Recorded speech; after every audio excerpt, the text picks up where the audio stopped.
प्रणाम श्रीमद् भागवत गीता भागवतम को। प्रणाम परम पूज्य गुरु जी।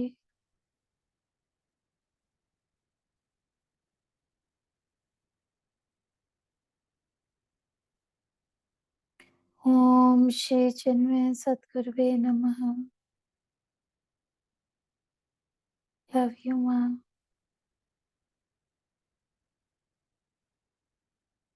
हरे कृष्णा हरे कृष्णा हरे कृष्णा।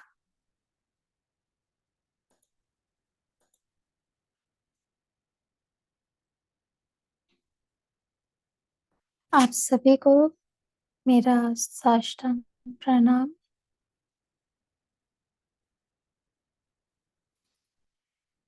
चलिए हम अपना पाठ आरंभ करते हैं।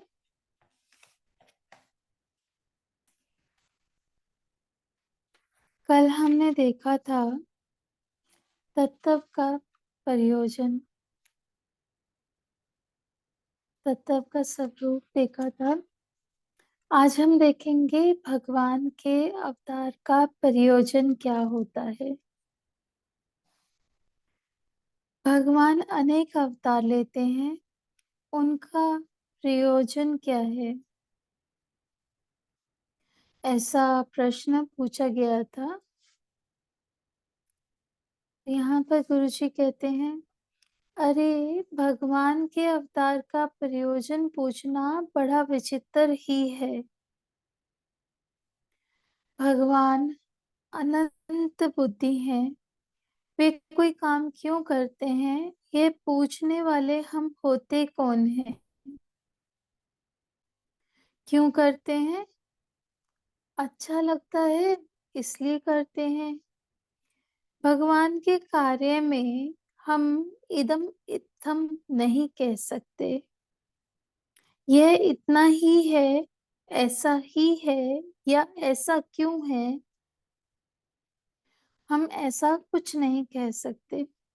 यद्यपि हम भगवान की लीलाओं के, उनके अवतारों के अनेक प्रयोजन बता सकते हैं, भगवान स्वयं अपने मुख से भी बताते हैं।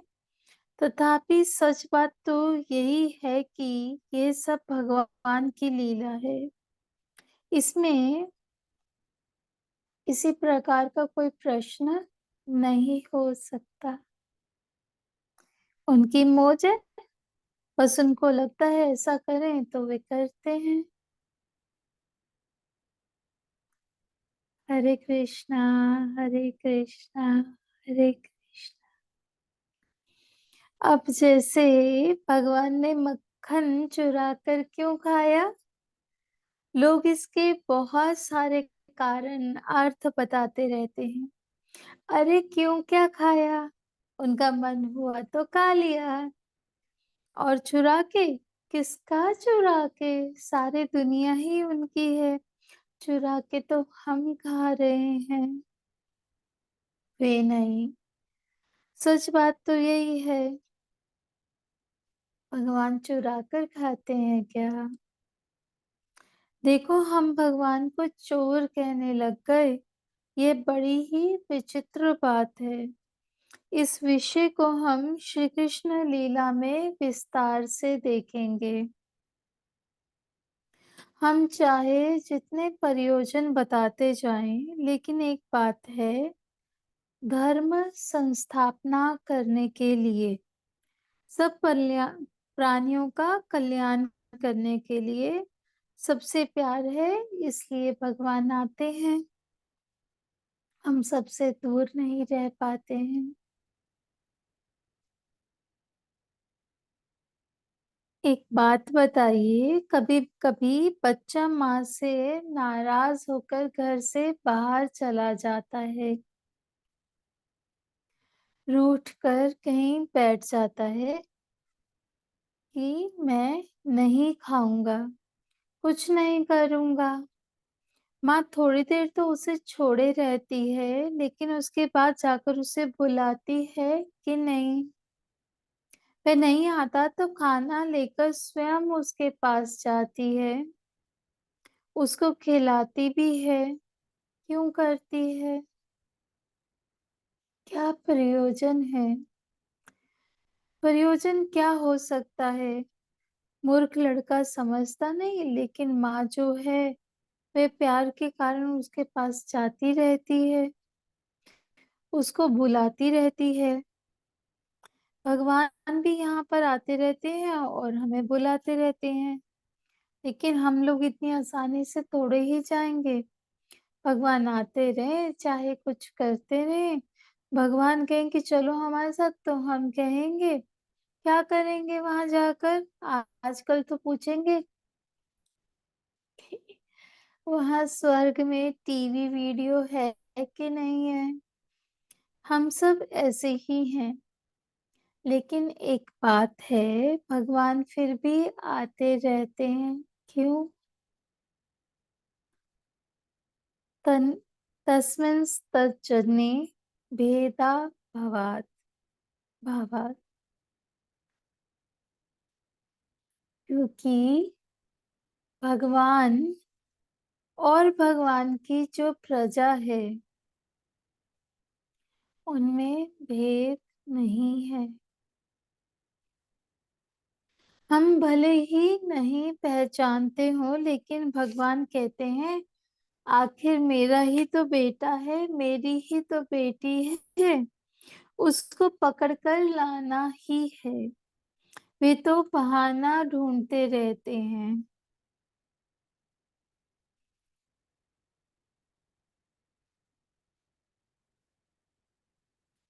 आगे की कथा में हम देखेंगे भगवान निमित्त ढूंढते रहते हैं। जैसे ही कोई निमित्त मिला तो बस पकड़ा उसको और मुक्त कर दिया। ऐसे हैं हमारे भगवान,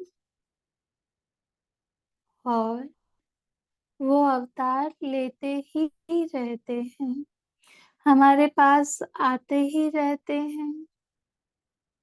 आगे कहते हैं वह जो सच्चिदानंद ब्रह्म है वह तो निर्विशेष है, वही त्रिगुणात्मिका माया के योग से ईश्वर कहलाता है।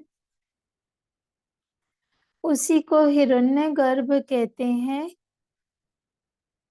और वही जब स्थूल शरीर धारण करता है तो उसी को विराट कहते हैं। ये जो विराट पुरुष है इन्हीं का नाम नारायण है, और यही सारे अवतारों के बीज हैं।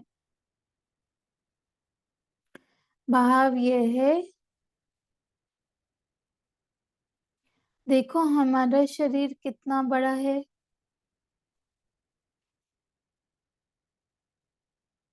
अपने हाथ से 3.5 हाथ, हर आदमी का शरीर अपने अपने हाथ से, दूसरे के हाथ से नहीं, 3.5 हाथ का है। यही हमारा स्थूल रूप है। हमारा विराट रूप बस इतना ही है। अब भगवान का विराट रूप कितना बड़ा होगा, एक शरीर, 2 शरीर, इस प्रकार उसका वर्णन नहीं हो सकता। अनंत करोड़ ब्रह्मांड उसका, उनका विराट रूप है। एक ब्रह्मांड में 14 लोक बताए गए हैं। भू, भुवः, स्वः, महा, जनः, तपः, सत्यम। ऐसे पृथ्वी से ऊपर की ओर 7 लोक हैं। अतल, वितल, सुतल, तलातल, महातल, रसातल, पाताल। ये 7 लोक नीचे की ओर बताए गए हैं। इस प्रकार 14 लोकों का एक ब्रह्मांड होता है। ऐसे करोड़ों करोड़ों ब्रह्मांडों को धारण करने वाले जो हैं वे हैं विराट पुरुष।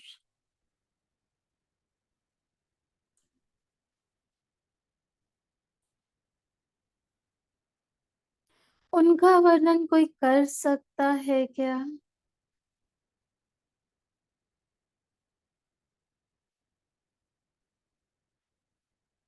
पुरुष सूक्तम में बताया है, सहस सहस्त्र शीर्षा पुरुषः सहस्राक्ष सहस्रपाद।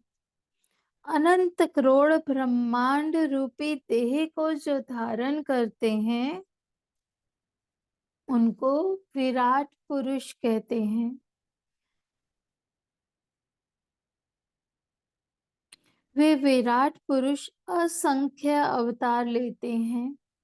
देखो भगवान के न जाने कितने अवतार हुए हैं। गुणावतार, नित्यावतार, अंशावतार, कलावतार, चरित्रावतार, सफुर्ती अवतार इत्यादि अनेक अवतार होते रहते हैं। जैसे ब्रह्मा, विष्णु, महेश, ये तीनों भगवान के गुना अवतार हैं। तो अवतार इस प्रकार असंख्य हैं। उनमें से यहाँ पर 22 ये 24 ही गिनाए गए हैं। समय समय पर भगवान के अवतार होते रहते हैं। उनमें से कुछ हम गिना देते हैं। इन सब की कथा आगे आने वाली है। सबसे पहले भगवान की नाभि से एक कमल निकलता है, कमल का फूल। उसमें से ब्रह्मा जी निकलते हैं। यह ब्रह्मा जी का अवतार है। उसके बाद वराह अवतार, वराह माने सुअर, तो वराह अवतार भी हुआ है। नारद जी देव ऋषि हैं, वे भी भगवान के अवतार हैं। नर नारायण ऋषि ये भी अवतार हैं। कपिल मुनि, दत्तात्रेय भगवान, यज्ञ भगवान, उरुक्रम, राजा पृथु, मत्स्य, कच्छप, धन्वंतरी, मोहिनी, नृसिंह, वामन, व्यास भगवान, श्री राम, बलराम जी और श्री कृष्ण, ये सब अवतार हैं। और कहते हैं आगे बुद्ध अवतार होने वाला है। अब वह बुद्ध अवतार हो चुका है और आगे कलयुग की समाप्ति के समय कल्कि अवतार होने वाला है। अभी तो हम कलयुग के प्रथम पाद में हैं। जब कलयुग बहुत भयानक हो जाएगा तब कल्कि अवतार होगा।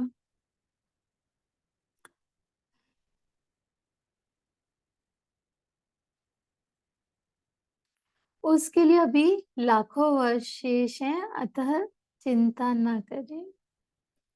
वर्णन आता है, वे घोड़े के ऊपर बैठकर हाथ में तलवार लेकर दुष्टों का संहार करेंगे। एक दिन कोई मुझसे पूछने लगा, ऐसा गुरुजी कहते हैं, विज्ञान की इतनी उन्नति हो रही है, कलयुग के अंत तक तो और भी होगी, तब भी क्या भगवान घोड़े पर बैठकर तलवार लेकर आएंगे, मशीन गन नहीं लाएंगे? मैंने कहा भाई, तब तक मालूम नहीं ये चक्कर कितना घूम जाए, फिर से शायद हम पुराने ढर्रे पर पहुंच जाएं, किसको पता है। लेकिन सीधी बात यह है कि अब भागवत कथा सुन ली है तो दोबारा जन्म नहीं होने वाला है, क्योंकि भागवत कथा के बाद मुक्ति हो जाएगी। बोलिए श्री बांकेलाल बिहारी जी की जय। ये कथा बड़े ही पुण्य से मिलती है। मैं बार बार अपने बारे में स्वयं बता रही हूँ। बहुत समय से इच्छा थी, बहुत समय से सुनने की। आज ऐसे पुण्यों का फल मिला है कि खुद से इसका पाठ कर पा रही हूँ। आप सब भी जितने अधिक से अधिक लोगों को इसमें जोड़ें, उन सब का भी पुण्य लाभ आपको मिलेगा। जितना हो सके यहाँ हम उनका नाम उनके बारे में सब विस्तार से वर्णन कर रहे हैं, तो जितने अधिक से अधिक लोग हो सके, कृपया उन्हें जोड़िए, वो भी सुने, हम सब मिलकर सुने और सुनाएं। आगे हमें अकेले नहीं, एक साथ पढ़ना है। श्री कृष्ण की महिमा का गुणगान है। अकेले अकेले नहीं, सबके साथ करेंगे।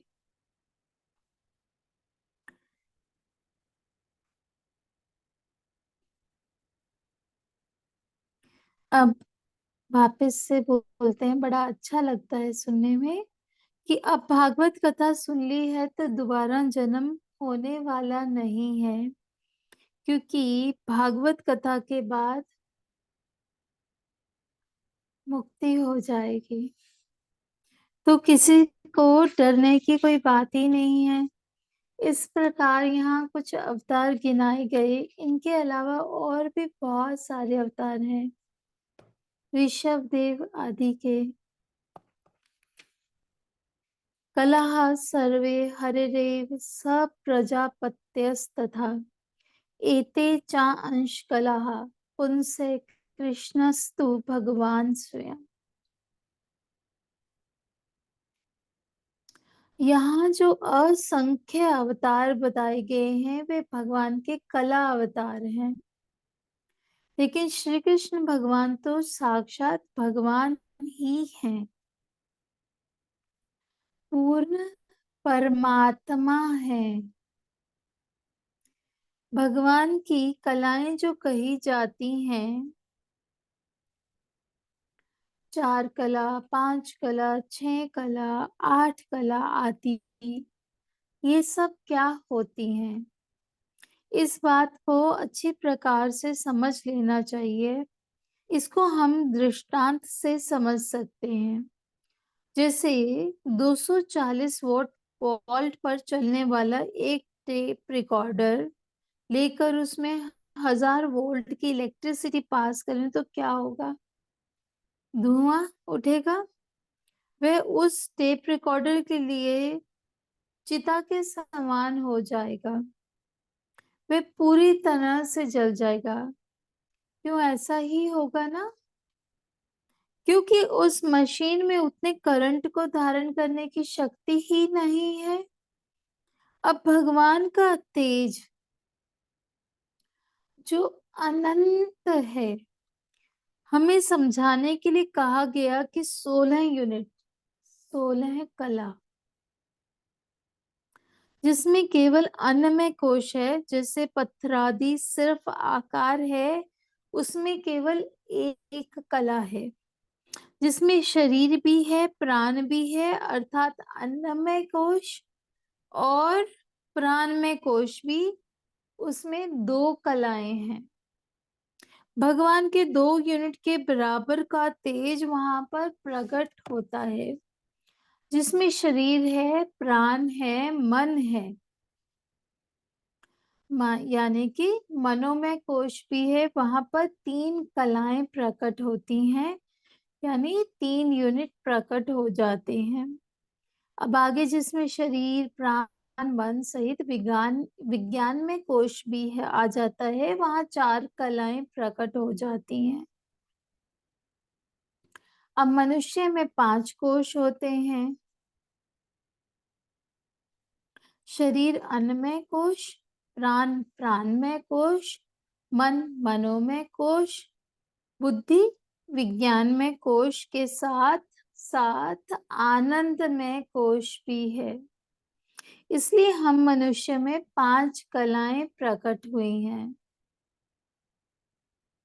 लेकिन जैसे जैसे कोई अपने मन को शुद्ध करता जाता है, वैसे वैसे उसमें अधिक कलाएं, 6 7 कलाएं प्रकट होती जाती हैं। माने भगवान का ज्यादा तेज वहां पर प्रकट हो जाता है। मनुष्य देह में 7 8 कला तक ही तेज प्रकट हो सकता है,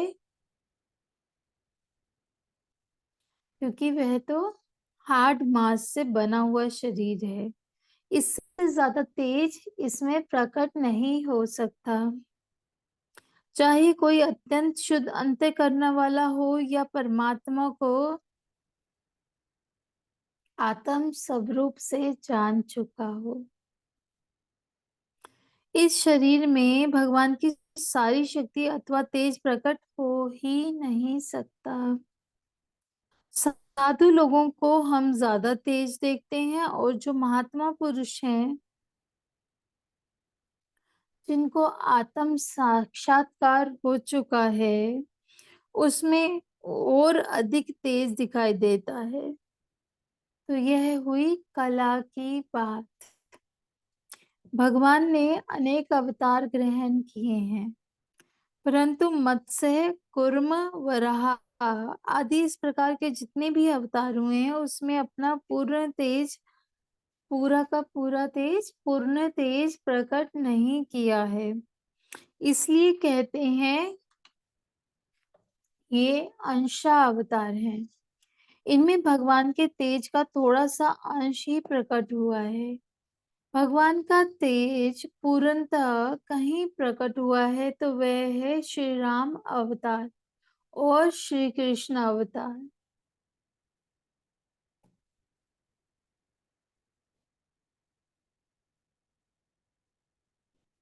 हरे कृष्णा हरे रामा, रामा रामा हरे हरे, कृष्णा कृष्णा हरे हरे।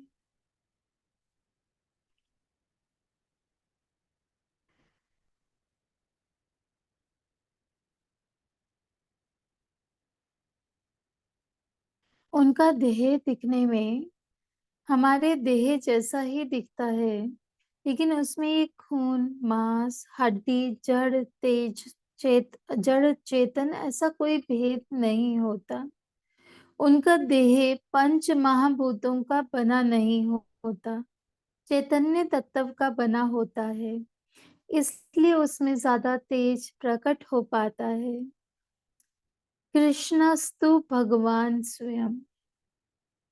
16 कला के पूर्ण अवतार भगवान श्री कृष्ण हैं।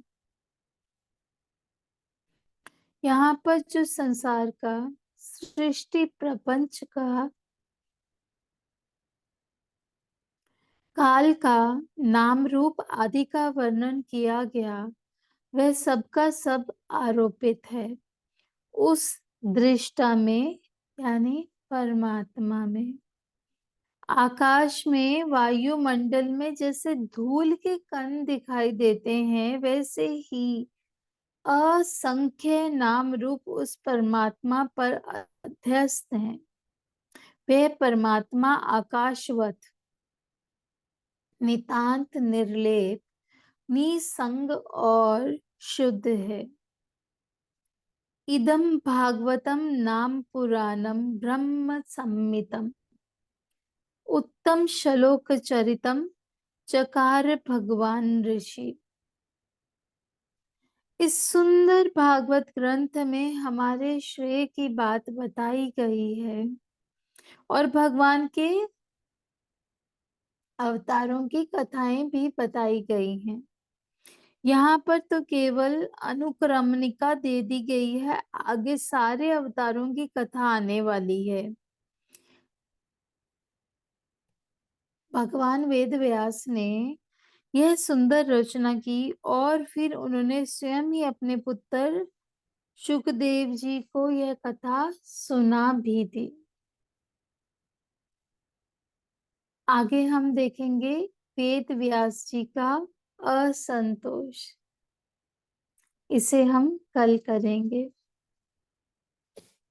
आज हम थोड़ा समय भगवान के रूप के बारे में, अवतार के बारे में जो हमने पढ़ा, उनके विराट रूप के बारे में जो हमने समझा कि करोड़ों ऐसे ब्रह्मांडों के भगवान स्वरूप हैं, उनके अंदर सब समाहित है, उनके ऐसे रूप का कुछ समय के लिए ध्यान करेंगे। सभी अपने हाथ जोड़ेंगे, आंखें बंद करेंगे करोड़ों सूर्यों के प्रकाश वाला, करोड़ों ब्रह्मांड जिसमें समाये हैं, जिसका ना आदि है ना अनंत।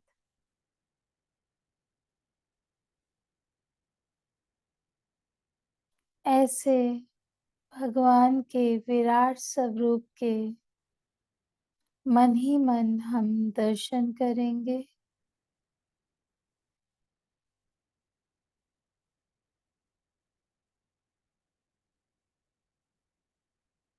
अपना पूरा ध्यान भगवान पर,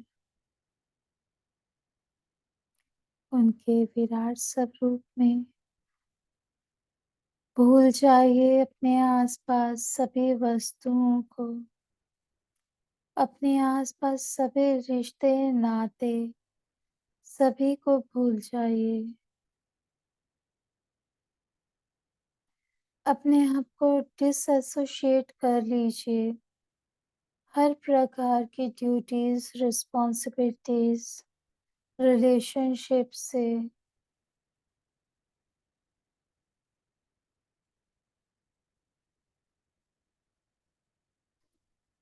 हम सिर्फ और सिर्फ भगवान के इस विराट रूप से एसोसिएटेड हैं।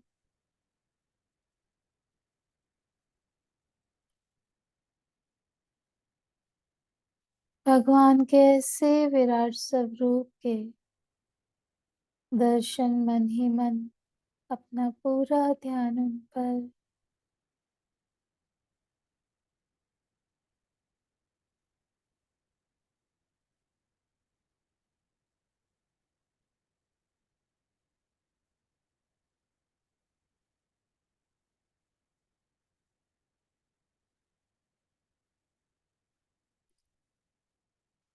हरे कृष्णा हरे रामा, कृष्णा कृष्णा हरे हरे, हरे रामा हरे कृष्णा, कृष्णा कृष्णा हरे हरे। महसूस कीजिए भगवान को अपने हृदय में।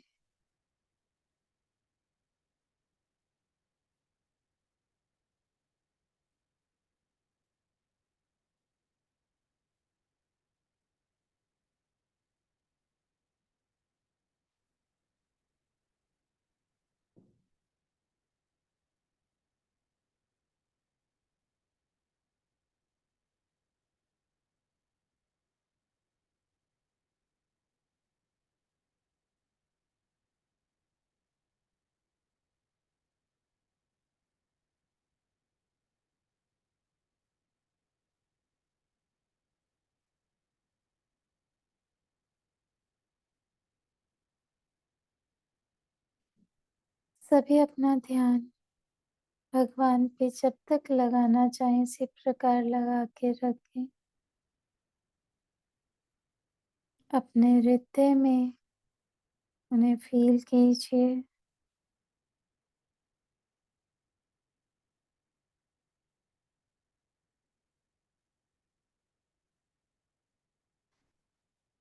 मैं आप सबसे विदा लेती हूँ। आप सभी को साष्टांग प्रणाम। प्रणाम।